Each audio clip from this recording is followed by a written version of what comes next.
19절부터 23절까지 오늘은 보겠습니다. 제가 읽겠습니다. 우리가 지난주에는 막달라 마리아가 예수님을 잘 못 알아봤죠? 네, 좀 안타까운 장면이었습니다. 그렇지만 주님이 얼마나 국률 어린 태도로 막달라 마리아를 대하셨고 확신시켜 주셨는지 우리가 보았죠? 그 뒤에 이제 또 보겠습니다. 19절부터 23절입니다. 제가 읽습니다. 그 뒤 같은 날, 그 주의 첫날 저녁 때에 제자들이 유대인들을 두려워하여 모인 곳에서 문들을 닫았는데 예수님께서 오셔서 한가운데 서서 그들에게 이르시되 너희에게 평강이 있을지어다 하시니라. 그분께서 이렇게 말씀하시고 자기의 두 손과 자기의 옆구리를 그들에게 보이시니 그제야 제자들이 주를 보고 반가워하더라. 이에 예수님께서 다시 그들에게 이르시되 너희에게 평강이 있을지어다. 내 아버지께서 나를 보내신 것 같이 나도 너희를 보내노라 하시니라. 22절 23절 다 같이요. 그분께서 이것을 말씀하시고 그들 위에 숨을 내쉬며 그들에게 이르시되 너희는 성령을 받으라. 너희가 누구의 죄들이든지 사면하면 그것들이 사면될 것이요 누구의 죄들이든지 그대로 두면 그것들이 그대로 있으리라 하시니라. 아멘. 여기 19절에 너희에게 평강이 있을지어다 찾으셨습니까? 예, 이렇게 표해 놓으시면 좋겠고요. 그 다음에 21절에 한 번 더 너희에게 평강이 있을지어다 찾으셨습니까? 예, 이렇게 표해 놓으시면 좋겠습니다. 사실 오늘 제가 여러분에게 드릴 말씀의 제목은 예수님께서 제자들에게 남기시려는 것 혹은 예수님께서 제자들에게 주고 싶어 하는 것 이게 뭔지를 여러분에게 이제 소개하려고 하는 겁니다. 제가 오늘 이 시간에 말씀을 드리려고 할 때 그 초점이 뭐냐면 예수님이 정말 저희들에게 주고 싶어 하는 게 뭐냐는 거죠. 정말 저희들에게 주고 싶어 하는 게 뭐냐 이거죠. 예수님은 그리스도인들로서 살아갈 때 예수님을 따르는 제자들로 살아갈 때 물론 그 십자가에 못 박히신 예수님을 믿고 구원받은 이후로 살아가는 게 그 하늘나라에 들어가기까지 쉽지는 않습니다. 여러분 어렵다는 거 다들 인정하시죠? 얼마나 많은 그 싸움이 있습니까? 내적으로 싸움이 있고 또 밖으로도 또 어떤 전투가 치열하게 있고 우리가 이런 그 환난을 겪으면서 가는 그런 인생 여정이라는 거죠. 그런데 예수님은 이렇게 환난을 겪으며 가는 우리의 인생 여정에서 절대로 우리가 낙담하거나 좌절하거나 어떤 소망이 없는 사람들처럼 불평하고 원망하거나 혹은 혼란스러워하거나 이렇게 사는 걸 주님은 절대로 원치 않으신다는 거죠. 그러니까 한순간을 인생을 살더라도 언제 주님을 만날지 모르지만 그 주님을 만나는 그 순간까지 우리가 마음의 평안을 가지고 살기를 원하는 게 주님의 뜻입니다. 주님은 우리가 평강 가운데 있기를 원한다는 거죠. 그래서 이 본문에도 그걸 말해주고 있다라고 하는 것입니다. 사실 예수님이 이 땅에 제자들에게 남겨주려고 하는 게 뭐냐? 평안입니다. 여러분이 자꾸 죄를 멀리해야 되는 이유가 있어요.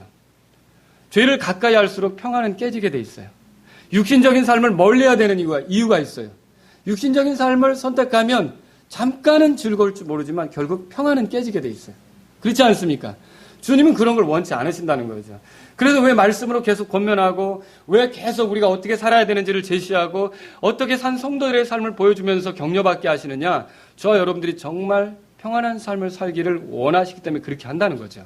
요한복음 14장 보세요. 요한복음 14장 며칠 전에 이제 지금 부활하신 예수님의 모습을 우리가 보고 있는데 부활하시기 며칠 전에 죽으시기 전에 예수님이 제자들에게 이렇게 말씀하셨죠. 사실 예수님이 죽으러 간다고 그러니까 제자들은 큰 혼란 속에 있었어요. 근데 혼란스러움이 주님의 뜻입니까? 마음에 낙담하고 좌절하는 게 주님의 뜻입니까? 그게 아니라고 그랬잖아요. 그래서 제자들에게 뭐라고 말씀하시냐면 27절 보세요. 27절 다 같이 읽겠습니다. 시작. 내가 너희에게 평안을 남기노니 곧 나의 평안을 너희에게 주노라. 세상이 주는 것과 달리 내가 너희에게 주노니 너희는 마음에 근심하지도 말고 두려워하지도 말라. 자, 여기 평안 그렇게 돼 있어요. 우리가 평안이라고 하든지 평강이라고 하든지 평화라고 하든지 화평이라고 하든지 다양하게 표현이 가능한데 이게 다 영어로는 같은 단어예요. 그래서 주님이 우리에게 주시려고 하는 게 뭐예요? 평강을 주시기를 원한다는 것을 이 성경을 통해 본다는 거죠. 자, 오늘 본문 19절에 가보세요. 19절. 그 뒤 같은 날 이렇게 시작되죠? 자, 그 뒤는 뭡니까? 막달라 마리아를 만나신 그 뒤, 이렇게 되겠죠. 자, 막달라 마리아는 예수님이 언제 만나셨습니까? 그 안식 후 첫날, 부활하신 그날 만나주신 거 아닙니까? 그죠? 자, 예수님이 부활하신 그날 여러 사람들에게 보였다고 그랬죠? 기억나십니까? 첫 번째로 누구에게 나타났어요? 막달라 마리아에게. 두 번째로 같이 향기름을 부으려고 왔었던 여자들이 있다고 그랬죠. 세 번째로 베드로에게. 네 번째로 엠마오 마을로 가는 제자들에게. 그 제자들은 예수님 만나고서 여행을 계속 할 수 있었어요? 예루살렘으로 돌아왔어요. 예루살렘으로 돌아왔죠? 돌아와서 어떻게 했냐면 제자들의, 이 사도들에게 찾아가서 우리가 주를 만났다. 이 얘기를 하는 게 누가복음 24장에 나온단 말이죠. 그리고 그렇게 막 제자들에게 예수님 만났다는 사실을 얘기하고 있을 때 문들은 다 닫혀 있었는데 예수님께서 들어오신 거예요. 그러니까 이게 첫 번째부터 다섯 번째까지 그 예수님이 부활하신 후 만나주신 사건이 같은 날이 있었죠. 그러니까 여기서도 보시면 그 뒤 같은 날 주의 첫날 저녁 때 이렇게 돼 있는 거예요. 바로 마리아를 만나준 그날 예수님이 제자들에게 또 똑같이 나타나셨다. 이렇게 볼 수 있는 거죠. 그런데 이때 제자들은 꼭 사도들만을 얘기하지는 않습니다. 아까 엠마오 마을로 갔던 제자들이 돌아왔었다 그랬죠. 이 글로바라고 한 사람은 알려줬고 한 사람은 이름을 잘 모르겠어요. 성경이 밝히지 않기 때문에. 그러나 어쨌든 그 사람들도 거기에 있었고 그 수의 규모가 어느 정도나 되는지는 모르지만 이렇게 그 사도들하고 제자들이 거기에 같이 모여 있었던 걸로 이렇게 보여집니다. 그런데 이 모여 있었던 제자들 가만히 보세요. 막달라 마리아도 예수님 발견하고 예수님 만났고 와서 얘기를 했어요. 그죠? 베드로도 역시 예수님 만났잖아요. 고린도전서 15장에 보면 베드로가 예수님 만나게 나와요. 그날. 그러니까 한 세 번째로 예수님 만난 거죠. 베드로가 와서 얘기를 해줬고. 그리고 엠마오 마을로 가던 제자들이 다시 돌아와서 예수님 만났다고 얘기했고. 그럼 거기에 모여있던 사람들의 그 마음이 어땠을까요? 술렁술렁 거리겠죠. 이게 뭐야? 예수님이 정말 살아났다고? 막 서로 이런 분위기가 무슨 일일까? 어떻게 된 걸까? 이게 정말 무슨 일이야? 이렇게 막 마음이 좀 들떠 있었을 상황 아니겠습니까? 그런 때다라고 하는 거죠. 그때 여기 보니까 19절에 문들을 닫았는데 찾으셨어요? 예, 문들을 닫았는데. 여기 닫았다라고 하는 표현은 이 의미적으로 보면 빗장을 질렀다 이렇게 얘기할 수 있어요. 그러니까 문을 그냥 닫은 게 아니라 걸어 잠근 거라고 우리가 이해할 수도 있는 거죠. 자, 그러면 왜 걸어 잠갔을까요? 이 본문에는 유대인들 때문에 두려워서 그렇게 써 있어요. 이 사도 요한이 요한복음을 쓰면서 문들을 닫았는데 이 표현을 굳이 쓴 것은 두 가지 이유에서입니다. 하나는 이 사람들이 두려움에 차 있다는 것. 알겠죠? 예수님을 괴롭혔던 그 종교 지도자들이 이제 예수님을 제거한 뒤로 우리까지 해롭게 하면 어떻게 할까? 이런 두려움이 그들에게 있었다는 거죠. 그리고 또 다른 하나는 문들을 닫았는데 이 표현은요. 다른 이 복음서에는 이런 표현이 나오질 않는데 이게 예수님의 부활하신 몸의 특별함을 보여주기 위해서입니다. 자, 부활하신 예수님의 몸은 문들이 다 닫혀 있었지만 문을 열고 오셨어요? 그냥 스르르 오셨어요? 그냥 오셨어요. 놀랍지 않습니까? 이게 막아놓은 게 필요 있어요? 필요 없죠. 여러분 아마포 있죠? 세마포. 이걸 둘둘 말아놨는데 그대로 무슨 허물 벗기 하듯이 말이죠. 속에서 쑥 빠져나갔고 그 껍데기는 그대로 있었는데 예수님이 이 문들 같은 건 통과하지 못하시겠느냐는 거죠. 예수님의 부활하신 몸이 특별하다는 거죠. 특별히 누가복음에는 그렇게 해서 스르르 오니까 제자들이 뭐라고 생각했냐면 영인 줄로 생각을 했어요. 영인 줄로. 그래서 예수님이 영은 이 뼈와 살이 없다. 나를 만져봐라. 이렇게 하면서 또 심지어 뭐라 그러냐? 뭐 먹을 거 있냐? 그랬더니 제자들이 구운 생선 한 토막 그리고 벌꿀을 드렸다고 그랬죠? 예수님 어떻게 하셨어요? 드셨어요. 그러면 몸이에요? 영이에요? 부활한 몸으로 나타나신 거죠. 예수님이 부활하신 몸으로 나타난 거예요. 이렇게 예수님께서 부활하시면서 제자들에게 자신을 드러내셨는데 그럼 이 장면을 통해서 우리가 알게 왜 예수님께서 이렇게 제자들에게 다가오셨을까? 그것은요. 제자들에게 평강을 주시기 위해서요. 평안을 주시기 위해서요. 자, 오늘 그래서 이 예수님이 주시려 하는 게 뭔지를 한번 이 말씀을 통해 더 구체적으로 살펴보자는 거죠. 여기 평강이 있을저다가 몇 번이나 나옵니까? 2번이나 나오죠. 그렇죠? 예, 2번이나 이 본문 안에서는 2번 나옵니다. 이 본문 안에서는. 그래서 이 본문을 통해서 우리가 2번에 걸친 평강이 있을지어다라는 말씀을 한번 좀 깊게 우리가 살펴봤으면 좋겠어요. 자, 여러분 제자들이 그 문을 닫고 있었는데 왜 그러고 있다고 그랬죠? 두려워하고 있었기 때문이다 그랬죠. 불안해하는 그들에게 예수님이 찾아오셨어요. 그리고 예수님이 찾아오셔서 그들에게 건넨 말씀이 뭡니까? 평강이 있을지어다. 자, 여기 잘 생각하셔야 돼요. 여러분, 예수님이 딱 들어오시자마자 부끄러워할지어다, 부끄러워할지어다. 이렇게 했어요? 제자들에게? 평강이 있을지어다 그랬어요. 제자들은 주님의 뜻에 따라 일치해서 거하지 못하고 있었어요. 막 불안에 떨고 있었단 말이죠. 그런데 예수님은 부끄러워할지어다, 부끄러워할지어다가 아니라 뭐라 그랬어요? 평강이 있을지어다. 그렇게 말씀하신다는 거죠. 딱 들어오자마자 야, 두려워하는 꼴들 좀 보게. 그렇게 무섭냐? 이렇게 하셨어요? 아니라는 거죠. 평강이 있을지어다. 그렇게 말씀하셨어요. 그래, 너희 수준이 고작 이것이야? 하면서 그 말씀을 처음으로 하셨습니까? 뭘 처음 얘기했어요? 평강이 있을지어다. 여러분 여기서 잘 기억하셔야 돼요. 몇몇 제자들은 사실 주님이 살아났다는 얘기를 들을 때 심정적으로 동요됐을 겁니다. 무슨 말이냐면, 예, 막달라 마리아도 그 얘기를 하고 베드로도 그 얘기를 하고 엠마오 마을로 갔던 제자도 와서 그 얘기를 하고 이럴 때 주님이 살아났다고? 그렇게 해서 다른 제자들에게 나타난 거 아닙니까? 우리에게도 오실 수도, 우리도 만날지도 모르는데, 그러면 여기서, 자, 사실은 베드로처럼 나는 죽을지언정 절대로 버리지 않겠습니다라고 한 게 베드로만 그런 게 아니라고 그랬잖아요. 성경에 보면 모두가 다 그랬잖아요. 근데 실제로 예수님이 붙잡혀 가실 때 모두들 어떻게 했어요? 예, 다 도망갔죠. 물론 거기에 주님의 섭리가 있습니다. 그러나 어쨌든 마지막 순간에 예수님의 장례는 사도들이 치렀어요? 아니면 그 은밀히 예수님을 따르던 그 사람들이 치렀어요? 은밀히 예수님을 따르던 아리마대 요셉하고 니고데모가 예수님의 장례를 치른 거 아닙니까? 예수님의 장례도 못 치른 제자들이에요.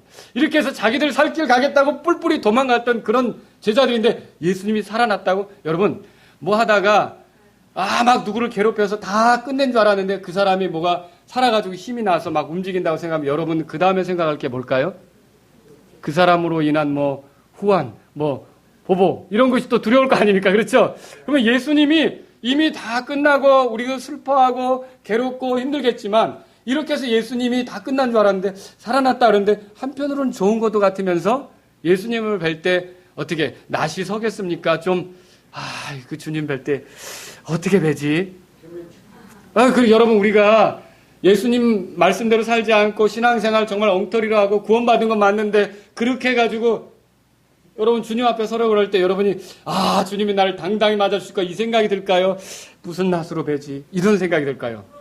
구원 받았는데도 무슨 낯으로 뵈지? 이런 생각이 들 수도 있어요. 그렇죠? 그리고 교회 정말 한동안 안 오다가 어쩌다 교회 오려고 할 때 주님이 날 정말 받아주실까? 뭐 이런 생각이 들 수도 있잖아요. 그렇죠? 예, 내가 정말 내 멋대로 살았고 엉터리같이 신앙생활했고 그리스도인이라는 이름은 있었지만 형편없이 살았는데 이꼴로 주님 앞에 가면 주님이 뭐라 그럴까? 성도들은 또 뭐라 그럴까? 그럴 수 있다는 거죠. 주님을 대면할 때.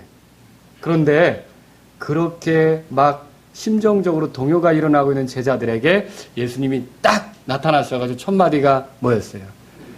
그게 너희의 전부였느냐 이것들아. 이랬어요? 고작 그런 정도의 수준으로 신앙생활 하려고 내가 구원해 준 줄 아냐? 이렇게 했어요? 그렇게 안 했어요. 뭐라 그랬다고요? 평강이 있을저다. 주님을 찬양하시기 바랍니다. 주님은 우리가 얼마나 부족하든지 얼마나 약하든지 어떤 모습으로 어리석게 걸었든지 주님이 우리를 대하실 때는 우리 안에 뭐가 있기를 원하냐면 마음에 평강이 있기를 원하시는 거예요. 정말 놀라운 사랑 아닙니까? 평강이 있을지어다. 이렇게 다가오신다는 거죠. 주님이 그들에게 나타나신 목적은 꾸짖기 위함이었습니까? 이거 보면 그게 아니었어요. 교회도 그렇게 다니고 말이야. 아이고. 이게 아니었다고요. 뭐 나를 그렇게 따른다고? 그게 아니었다는 거죠. 정말 너희들이 뭘 죽기까지 어쩌고? 이게 아니었다는 거죠. 뭘 말해주기 위해서 온 겁니까? 평강이 있을지어다. 평안이 그들에게 있기를 원해서 예수님이 찾아오신 거죠. 야단치기 위함이 아니었어요. 정말 불안해하는 그들에게 확신을 주고 평안을 누리도록 하기 위해서 왔다는 거죠.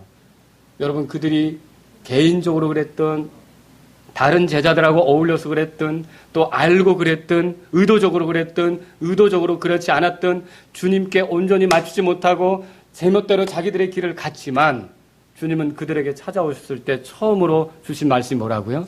평강이 있을지어다. 평안하라는 말이죠. 평강이 있을지어다. 그렇게 말씀하셨어요.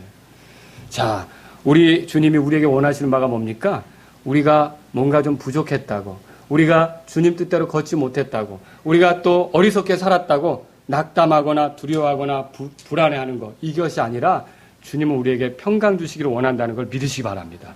평강이 있을지어다 이렇게 말씀하셔요. 주님이 우리 죄를 기뻐하십니까? 절대로 그런 분 아닙니다. 주님은 우리의 죄를 기뻐하시는 않지만 우리에게 평강이 있기를 원하며, 잘 들으세요, 우리의 죄를 따라 우리를 대우하지 않는 분이 주님이세요. 시편 103편 보세요. 시편 103편. 시편 103편.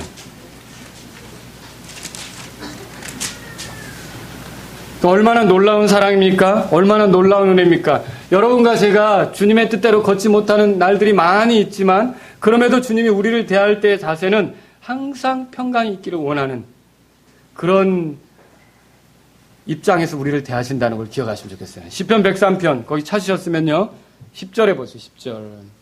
10절. 9절은 이렇게 써 있어요. 그분은 항상 징계하지 아니하시며 자신의 분노를 영원히 품지 아니하시로다. 아멘. 믿으십니까? 네, 10절 다 같이 읽겠습니다. 시작. 그분께서 우리의 죄들에 따라 우리를 다루지 아니하시고 우리의 불법들에 따라 우리에게 갚지 아니하셨으니, 여러분, 주님이 우리의 죄를 기뻐하시지는 않습니다. 그리고 우리가 죄로부터 돌이켜야 평강을 누린다는 것도 알고 계세요. 죄로부터 멀어져야 우리 안에 기쁨이 생긴다는 것도 아신다는 거죠. 그러면서도 우리를 대할 때만큼은 우리가 얼마나 넘어졌든지, 얼마나 부서졌든지, 얼마나 멀리 가 있다가 왔든지, 얼마나 어리석게 살다가 왔든지 주님을 대면하는 그 순간만큼 주님은 우리에게 평강이 있기를 원한다. 이렇게 대우하시는 걸 믿으시기 바랍니다. 주님은 그런 분이시라는 거죠. 평강을 말씀하신 주님은요, 제자들에게 곧바로 뭘 하셨느냐? 곧바로 뭘 하셨어요? 오늘 본문 보니까 자기 옆구리를 보이셨어요. 자기 두 손을 보이셨어요. 20절 보세요. 요한복음 20장 20절에 그분께서 이렇게 말씀하시고, 다 같이 읽겠습니다. 시작.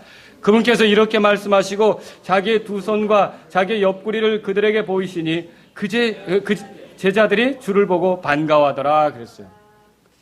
주님은 이렇게 하시면서 평강이 있을지어다 말만 하신 게 아니라 곧바로 뭐 하셨다고요?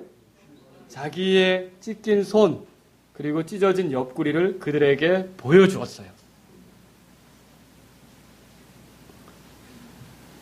이게 무슨 의미입니까? 그들이 얼마나 어리석고 마음속에 불안해하는 그런 것들이 있고, 또 육신적으로 걸었든지, 또 주님을 기쁘시게 할 만한 그런 것이 아니라 자기들을 만족을 위해서, 자기들의 안전을 위해서 도망쳐서 그렇게 어떻게 살았든지, 그것이 주님 뵐 면목이 없고 그런 상태를 가지고 하나님 앞에 나가는 것이 껄끄럽고 떳떳하지 않고, 이런 상황 속에서 주님은 평강이 있을지어다라고 말씀만 한 게 아니라 찢기신 손과 옆구리를 보여주셨어요. 이게 무슨 뜻입니까? 그들이 어떻게 어리석게 살았든지, 그들이 무슨 죄 가운데 있었든지 이미 그들의 죄가 이 예수님의 찢기심 안에 다 처리되었다는 걸 보여주시는 거예요.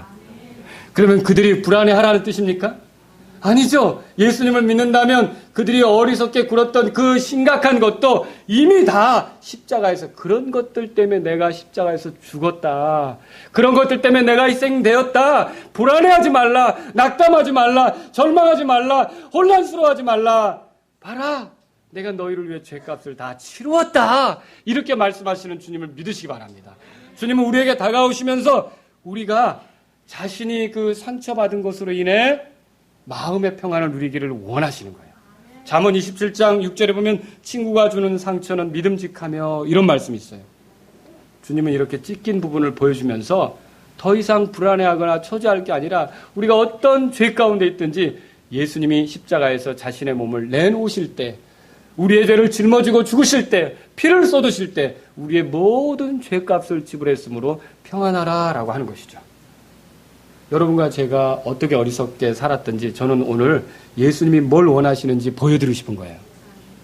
얼마나 죄를 짓고 육신적으로 갖고 얼마나 습관적인 방식으로 하나님 앞에 가증하게 걸었던지 그런 게 마음속에 괴로움이 되고 하나님 앞에 나아갈 때 그게 불편한 게 되고 이런 걸로 어떻게 내가 구원받았다는 사람이라 할 수 있는가 막 불안하고 힘들 때라도 예수님은 뭘 원하시냐면 성도야, 나의 제자야, 내가 너를 위해 찢긴 것을 생각하고 마음에 평안하라. 이렇게 말씀하시는 주님 믿으시기 바랍니다. 주님이 정말로 우리에게 원하는 바는 평강이 있기를 원하는 것임을 기억하시기 바랍니다. 20절에 보세요. 마침내 예수님의 몸을 확인한 제자들은 두려움 대신 뭘 가졌습니까? 기쁨을 가졌다. 그렇게 돼 있어요. 그제야 제자들이 주를 보고 반가워했다고 돼 있죠. 이 반가워했다는 말은 기뻐했다는 거예요. 주님을 보고 아주 기뻐했고 즐거워했다. 이렇게 말하는 것이죠. 주님은 며칠 전에 제자들에게 이렇게 말씀하셨어요. 십자가에 못 박히시기 전에 요한복음 16장 보세요. 요한복음 16장. 예수님은 우리가 얼마나 어리석게 갔든지 그 순간에 십자가를 생각하기를 원하세요. 십자가에서 찢기신 예수님을 생각하길 원하세요. 피 흘리신 예수님, 우리 때문에 죄값을 지불하신 예수님, 희생당하신 예수님, 자기 목숨을 내주신 예수님을 생각하고 다시 마음의 평안을 찾기를 원하신다는 거죠. 여러분 이걸 기억하시면 좋겠어요. 여기 요한복음 16장에 보시면 22절에 다 같이 읽겠습니다. 시작. 그러므로 지금은 너희에게 근심이 있으나 내가 다시 너희를 보리니 너희 마음이 기쁠 할 것이요 아무도 너희에게서 너희 기쁨을 빼앗지 못하리라. 사실 예수님이 못 박히시기 전날 밤 제자들은 온통 근심에 쌓였어요. 열심히 주님을 따랐지만 주님이 죽으신다는 거 아닙니까? 하나의 미랄이 돼야 된다는 거 아닙니까? 그때 제자들은 몹시 근심에 쌓였는데 그때 예수님께서 제자들에게 뭐라고 말씀하셨냐면 너희들이 지금은 근심하고 있지만 나를 다시 보게 되면 기뻐할 거다.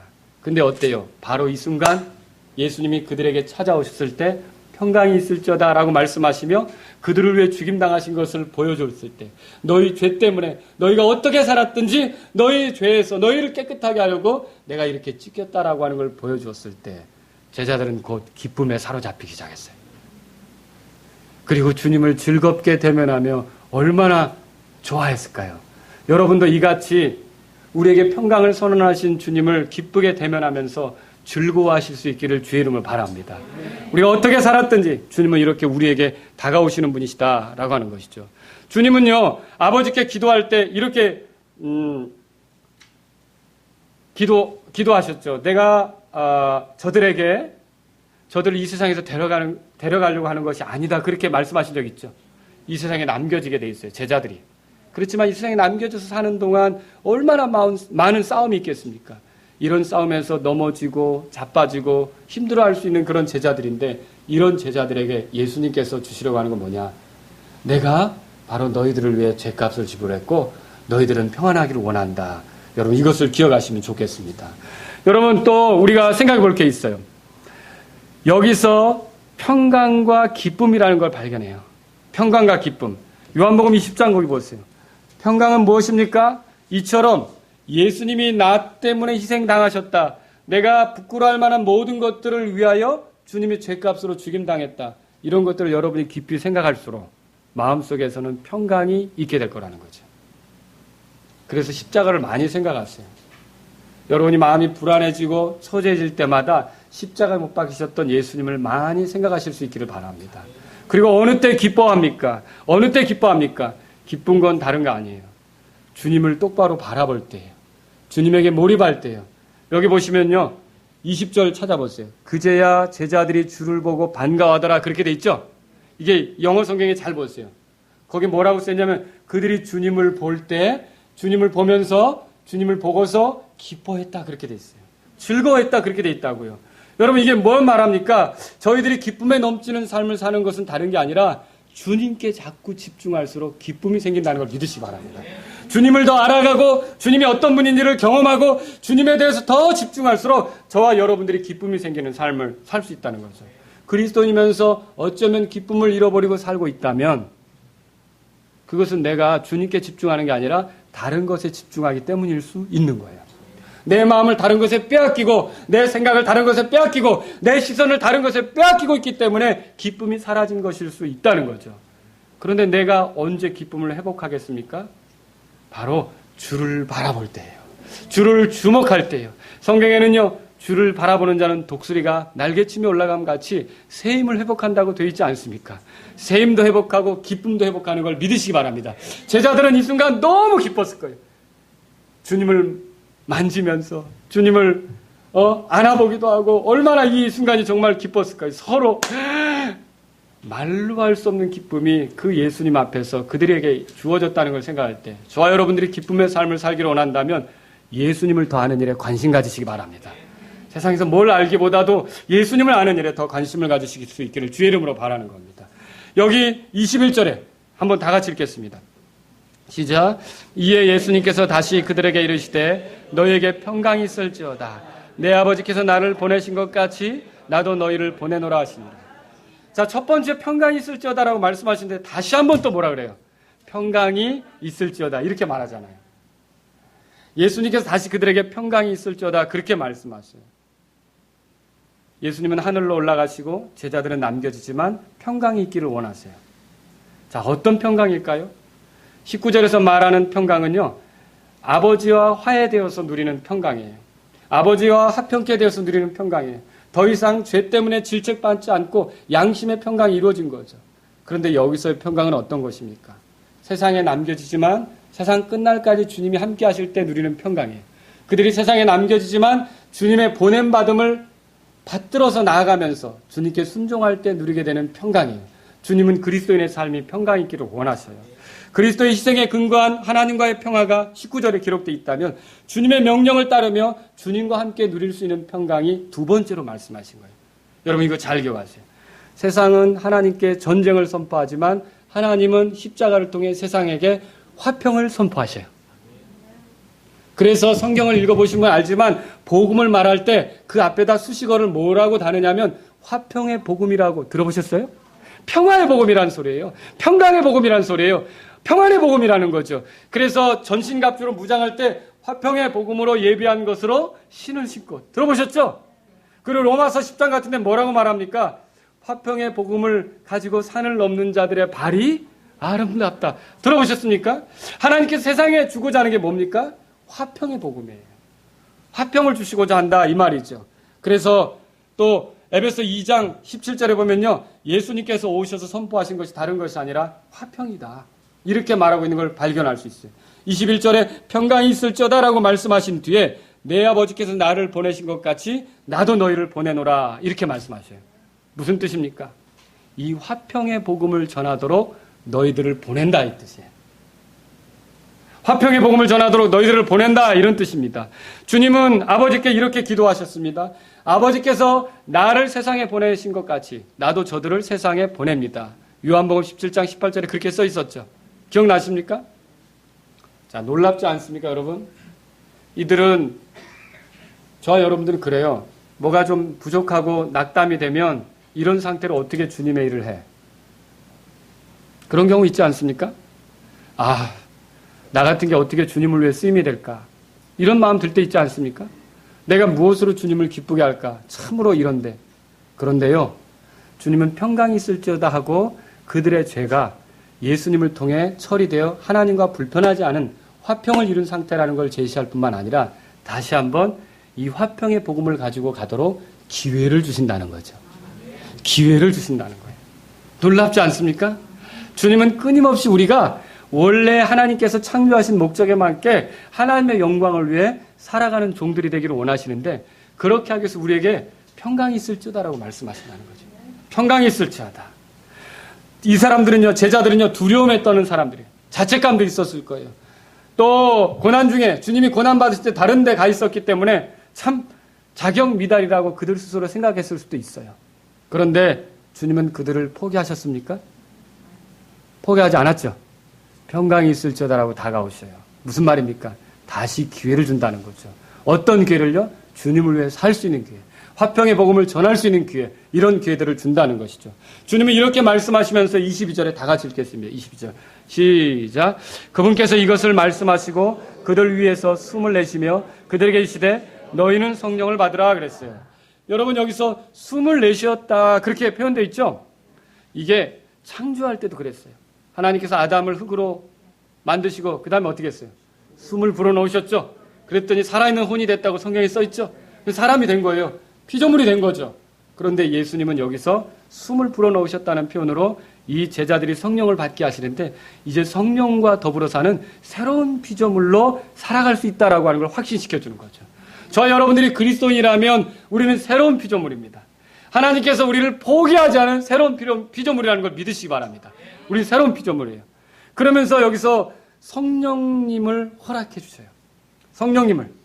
물론 교회에게 성령님이 강하게 임하신 때는 언제입니까? 오순절 때였어요. 오순절을 통해서 성령으로 충만한 사건이 나타났고요. 오순절을 통해서 교회가 역동적이 되는 그런 일이 일어난 거죠.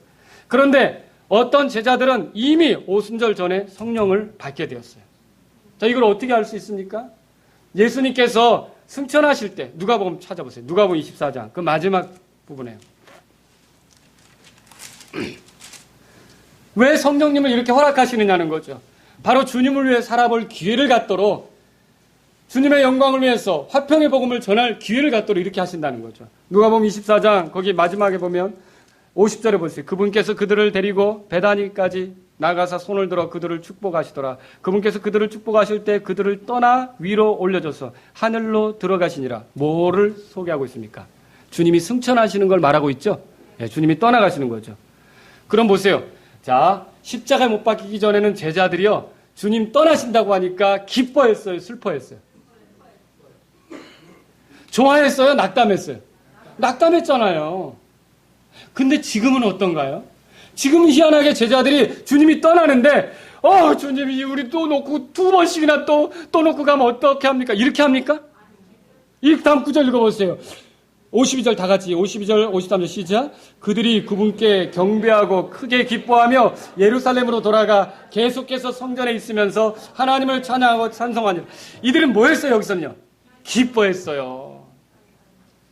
기뻐했어요. 주님께 경배하면서 즐거워하고 찬양하고 이렇게 했다고요. 여러분, 이게 뭘 보여주고 있습니까? 성령님께서 그들을 이끄시고 있다는 증거예요.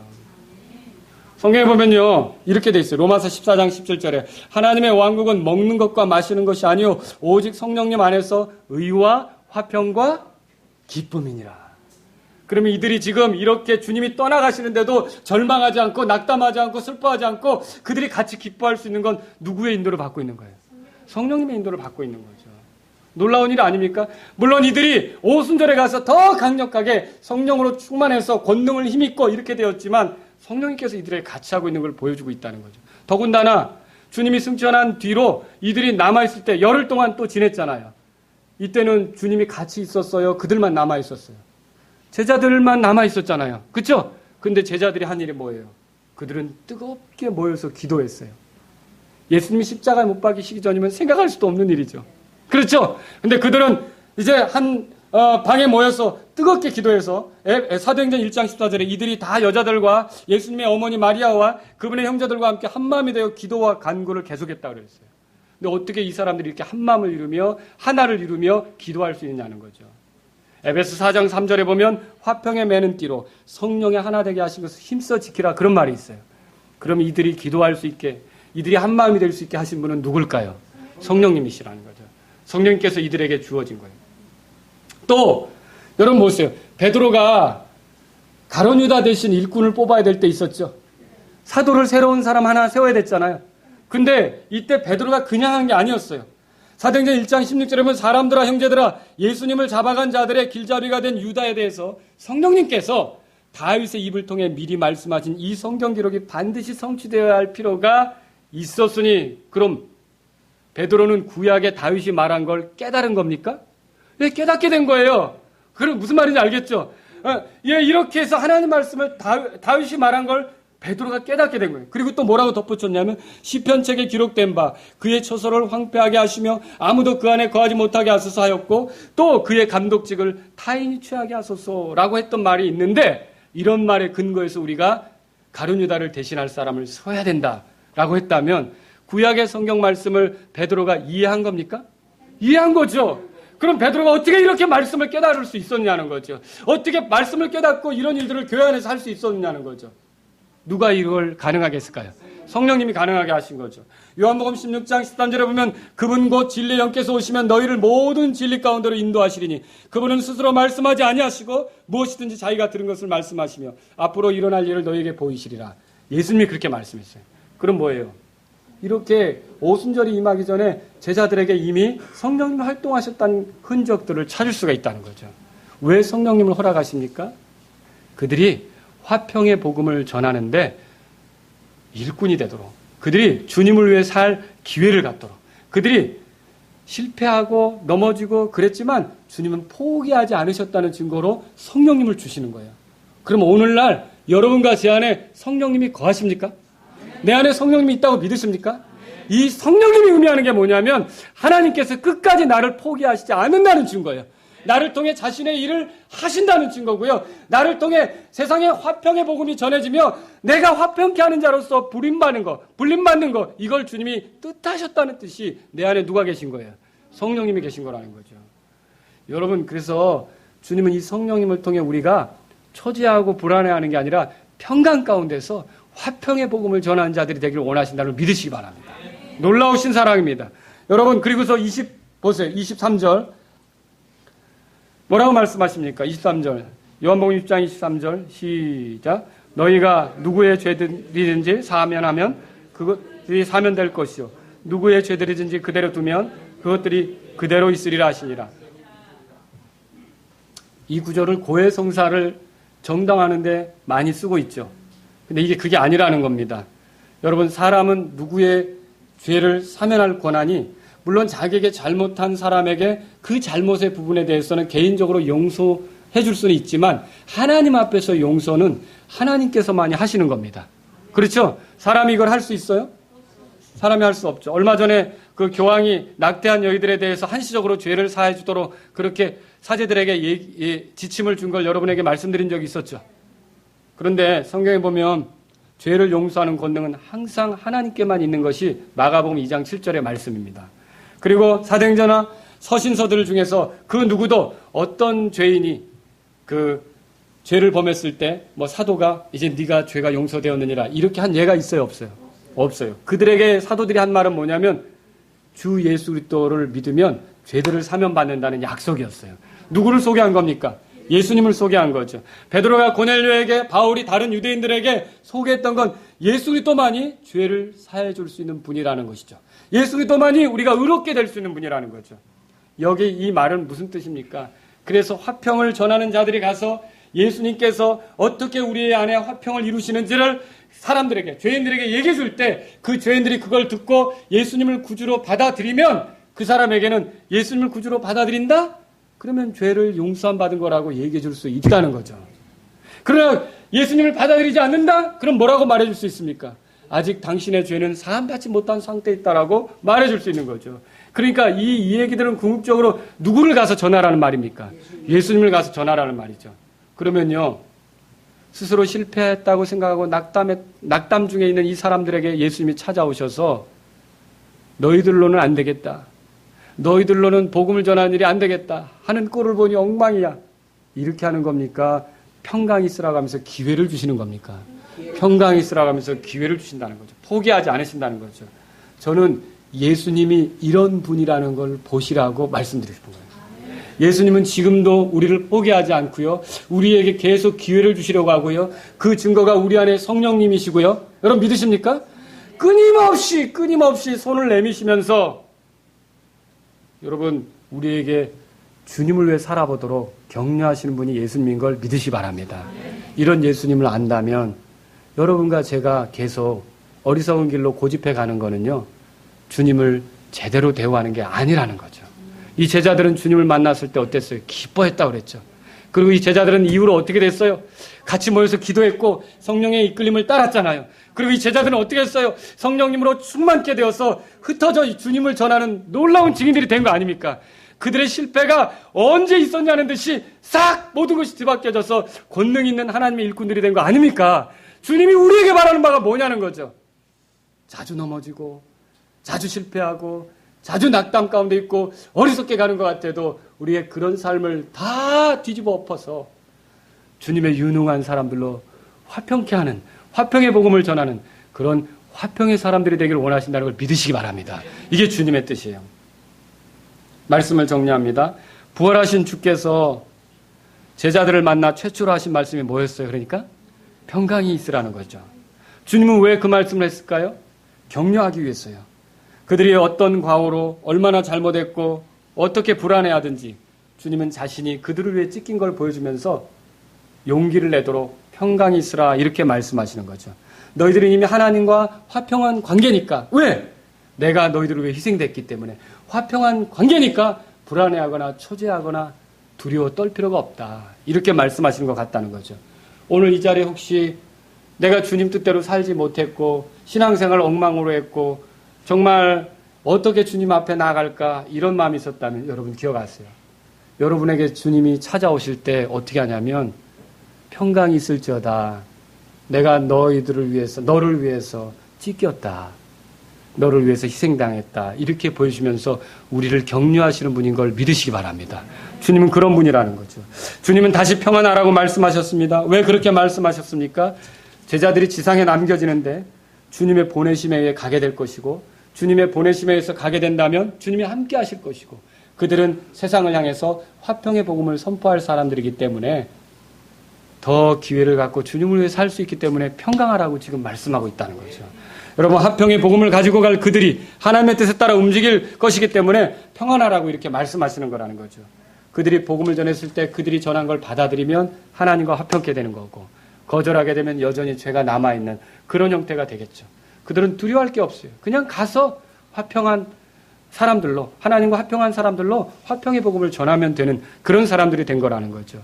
자, 오늘 저는요, 우리 지체들을 대할 때 우리 지체들 가운데 뭐가 부족함이 드러나고 뭐가 모자람이 드러나고 그럴 때 우리가 예수님을 우리 마음속에 모시고 있다면 그 지체들을 대하는 항상 모처럼 만에 그 지체들을 만났을 때 첫 인사는 뭐가 되어야 될까요? 평강이 있으라. 여러분, 왜 그동안 교회 안 했어? 왜 그동안 교회 안 왔어? 도대체 뭐 했어? 그거 신앙생활이야? 집어쳐! 뭐 이게 아니라 우리가 어떻게 됩니까? 주님의 마음은 뭐였어요? 평강이 있을지어다. 왜? 그렇게 약한 거 알고 다 주님이 십자가에서 피 흘려 너를 샀다. 이렇게 했기 때문에 우리는 우리의 지체들에 대해서 평강으로 다가가는 그런 성도들이 될 수 있기를 주의 이름으로 바랍니다. 주님의 관심은 잘못을 지체하는 데 있지 않았습니다. 물론 잘못은 깨닫고 바로잡아져야 평강이 유지가 될 수 있습니다. 그렇죠? 그런데 주님은 두려워하는 제자들에게 이제 꾸짖거나 뭐 이렇게 막 다그치거나 이게 아니라 어떤 어리석음과 수치스러움과 부족함이 그들에게 있었을지라도 그들에게 평안이 있기를 바라는 마음으로 다가가신다는 거죠. 또 주님은 그들이 평안 중에 있기를 원하셔요. 하나님과 화평한 속에서 이제 하나님의 평강으로 주님과 더불어 화평의 복음을 선언하면서 나아가는 그런 사람들이 되기를 원하신다는 거죠. 주님이 정말 이 땅에 남기려고 하는 게 뭡니까? 돈이 아니에요. 무슨 종교 부지가 아니에요. 주님은 이 땅에 평안을 남기기를 원하셨던 거예요.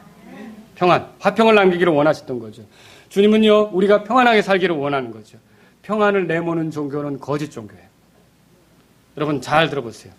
자기 종교를 받아들이지 않는다고 아직 살아있는 그 사람을 강제로 죽이려고 하는 거. 그게 기독교든지 캐톨릭이든지 이슬람이든지 힌두교든지 그런 건 참 종교가 아니에요. 항상 정말로 참으로 하나님께서 세우신 올바른 믿음의 길은 뭡니까? 그 사람이 죽기 전까지는 항상 죽은다면 어쩔 수가 없어요. 돌이킬 수 있습니까? 회개할 길을 갔습니까? 못 가는다 그랬죠. 살아있을 때는 항상 그 사람에게 기회를 주려고 하고 그 사람이 구원받도록 도우려고 하고 그 사람이 하나님의 사랑을 이해하도록 도우려고 하고 이게 참으로 올바른 신앙이라는 걸 기억하시기 바랍니다. 이게 우리 가운데 있어야 될 거예요. 하나님이 끊임없이 아직 죽음을 맞이하지 않은 죄인들에게 손을 내미시면서 화평하길 원한다는 사실을 전해야 되는 게 우리의 몫이라는 거죠. 이게 우리가 할 일이라는 거죠. 주님이 그들에게 빈 것은 바란 것은 뭡니까? 평안이었어요. 이게 뭘 보여줍니까? 사역의 핵심은 다른 게 아니라 평안이라는 거죠. 죄들을 용서받으면 양심의 평안이 이루어집니다. 그렇지 않습니까? 죽은 다음의 문제에 대해서 두려워합니까? 천국 가기 때문에 또 평안하죠. 그죠? 주님이 우리에게 주시려는 건 이런 거라는 거죠. 내세에 우리가 불안해하지 않습니다. 죽으면 하늘나라에 갈 수 있다는 확신이 있으니까 평안한 거죠. 주님이 더불어 우리와 같이 한다. 하나님으로서 성령님이 우리와 함께 한다. 평안한 거죠. 주님은 우리가 평강 가운데 있기를 원하시는 거예요. 왜 우리는 세상으로 갑니까? 바로 이렇게 우리를 평안으로 인도하시는 주님을 불안과 고통과 울부짖음과 낙담 중에 있는 사람들에게 소개하기 위해서입니다. 저희는 평안을 얻었지만 우리 주변의 사람들은 아직도 이 평안을 얻지 못한 채 불안해하고 낙담해하는 사람들이 너무 많습니다. 그들에게 이 평강의 예수님을 소개하기 위해서 우리가 부지런히 주님의 보내심을 받들고 가야 된다는 걸 믿으시기 바랍니다. 그래서 다시 기회를 주시고자 평강이 있을지어다. 여러분, 주님 우리가 다시 기회를 갖고 주님을 위해 살기를 바라신다는 걸 믿으시기 바랍니다. 우리 일어서시겠습니다.